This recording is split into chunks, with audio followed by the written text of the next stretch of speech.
Après les évangiles de la Samaritaine et de l'aveugle-né, voici en ce dernier dimanche de Carême, avant que ne s'ouvre la grande semaine sainte, un troisième long récit de Saint Jean, qui lui aussi, comme les précédents, est en fait une catéchèse sur le baptême.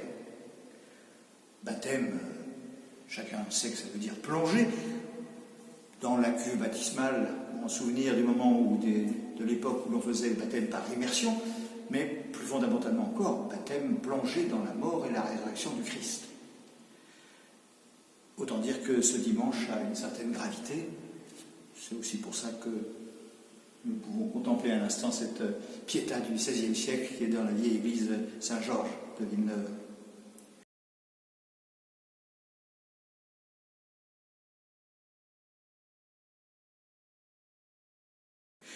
Nous entendons ce récit alors que la semaine prochaine nous allons entendre aussi le long récit de la passion de Jésus.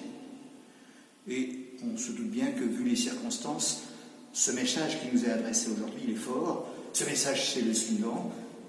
Si vous voulez avoir part à la résurrection de Jésus, eh bien, il n'y a pas d'autre chemin que de le suivre d'abord, plonger avec lui d'abord dans la mort.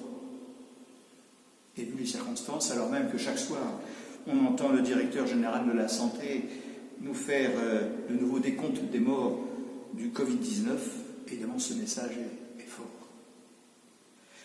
Si ce long récit de Saint Jean est lui aussi une catéchèse sur le baptême, on est en droit d'y chercher une première annonce de Pâques. D'autant que la résurrection de Lazare est, dans le 4e évangile, le 7e d'une série de signes de Jésus. Saint Jean ne parle pas de miracles, il parle de signes. 7 signes. Et ce dernier signe de Jésus, c'est la résurrection de Lazare, qui, nous dit le 4e évangile, prend place, se situe 6 jours avant la Pâque. Autrement dit, il préfigure en Lazare ce qui va arriver à Jésus. Car c'est de Jésus bien plus que de Lazare dont il s'agit dans ce récit. D'ailleurs, ça explique la surprenante finale de ce récit. Très surprenant. Finalement, Jésus vient de ressusciter Lazare, et si réellement Lazare est sorti du tombeau, on pourrait s'attendre à ce que, quand même, il y ait un peu de pub ou de publicité, ou quand même, sur cet étonnant geste de Jésus. On pourrait, au moins, quand même, ce serait la moindre des choses, imaginer que Jésus vienne, que Lazare et ses sœurs, Marthe et Marie, se précipitent sur Jésus pour le remercier. On pourrait aussi imaginer que Lazare ait tenu une espèce de conférence de presse sur cette expérience extraordinaire qu'est la sienne. Et beaucoup de gens imaginent qu'est-ce que c'est la vie après la mort. Ben là, Lazare aurait pu dire quelque chose. Non, rien du tout. Il ne dit rien, Lazare. Il disparaît même complètement dans l'arrière-plan et il ne reste plus que le projecteur qui se braque sur Jésus. Oui, dans ce récit de la résurrection de Lazare, comme dans la vie chrétienne d'ailleurs, il y a un parallèle entre les deux. Dans ce récit de la résurrection de Lazare, tout est donné en Jésus. Tout est donné en Jésus, puisque c'est sur son appel, l'appel de Jésus, que Lazare sort du tombeau.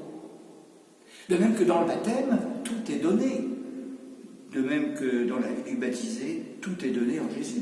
Le baptême a bel et bien semé en nous, en chacune de nos vies, une semence de vie éternelle. Et comme le dit admirablement une belle préface du dimanche, en cette existence de chaque jour que nous recevons de ta grâce, la vie éternelle est déjà commencée. Tout est donné dans la résurrection de Lazare comme dans le baptême, mais la préface continue, la vie éternelle est déjà commencée, nous avons reçu l'Esprit Saint a mis en nous les premiers dons qui a ressuscité de la résurrection d'entre les morts, et nous vivons dans l'espérance que s'accomplisse en nous le mystère de Pâques. Tout est donné, mais tout reste à faire. Tout reste à faire. D'ailleurs, il faut retenir la parole de Jésus, c'est la seule phrase à retenir dans cet évangile, me semble-t-il, c'est la consigne qu'il donne à ses disciples, et qu'il nous donne aujourd'hui, déliez-le et laissez-le aller. Déliez-le et laissez-le aller. Oui, parce que du tombeau de Béthanie, c'est un homme dont la vie est simplement prolongée qui sort. Le texte dit même « le mort sorti ». Comme quoi il n'est pas franchement bien ressuscité. Ou dans tous les cas, sa résurrection n'est pas celle de Jésus. Plein de signes le montrent. Il sort, il est encore saucissonné dans le suaire et les linges mortuaires. Alors que dans le matin de Pâques, les femmes au tombeau trouveront le linceul de Jésus soigneusement roulé dans le tombeau. Non, la résurrection de Lazare, ça n'a pas grand-chose à voir, vous savez, une vague, un petit avant-goût de la résurrection de Jésus. Mais ce n'est qu'un sursis. Lazare va remourir, ce n'est qu'un sursis accordé. Jésus dit à ses disciples et à ceux qui sont là, c'est la seule consigne qu'il donne, déliez-le et laissez-le aller. Parce que, oui, matériellement, il est encore embobiné, entouré de bandelettes. Il sent encore la mort, ce mort. Hein. Il n'est pas franchement du côté de la vie. Rien à voir d'ailleurs avec le parfum qui, au chapitre suivant, Saint Jean notera que Marie accepte, que Jésus accepte de Marie en vue de son ensevelissement. Oui, Lazare, il y a encore une sacrée odeur de mort qui traîne avec lui, il est complètement saucissonné, et Jésus nous donne à ses disciples, et nous donne aujourd'hui cette consigne, déliez-le et laissez-le aller. Parce que, ça vaut pour ses disciples, ça vaut pour Lazare, mais ça vaut pour chacun de nous aussi. Il y a dans nos vies, même si tout nous est donné au départ par le baptême, il reste encore dans nos vies pas mal de choses, de ces liens, de ces cocons, de ces carapaces et autres enfermements que nous nous formons et qui nous ligotent. Déliez-le et laissez-le aller. Il ne nous reste que 15 jours d'ici Pâques pour mettre en œuvre les moyens que l'Église nous propose pour traduire notre conversion en ce temps de carême. Le jeûne, ben oui, il n'est pas trop tard pour inventer un jeûne de carême qui soit une occasion de plus grande liberté. Déliez-le et laissez-le aller. Une occasion de plus grande liberté à l'égard de ceux qui nous aliènent. Le jeûne. La réconciliation. Pendant ce temps de carême, nous sommes invités à nous présenter devant Dieu et devant lui à reconnaître notre péché et à lui en demander pardon tout simplement dans notre cœur à cœur avec lui de la prière. Et plus tard, lorsque la fin de l'épidémie nous le permettra, nous recevrons le sacrement de la réconciliation comme la grâce d'être déliés de nos péchés.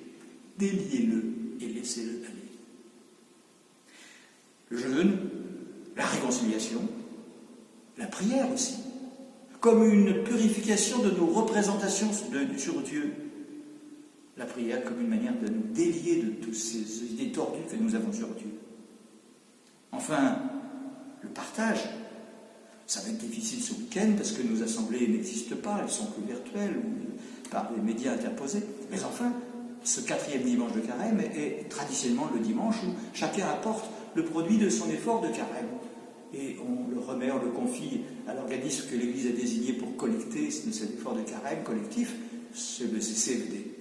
Eh bien oui, ce partage, essayons de l'accueillir comme une occasion d'avoir une vraie libération par rapport à notre vision peut-être un peu étriquée du proche. Déliez-le et laissez-le aller. Voilà. Depuis le jour de notre baptême, la vie éternelle est déjà commencée, oui. Mais il y a encore dans nos vies bien des odeurs de mort à chasser. Des jalousies, des égoïsmes, des mesquineries qui entravent notre marche, au point que de chacun de nous, comme de Lazare, Jésus peut dire « déliez-le et laissez-le aller ».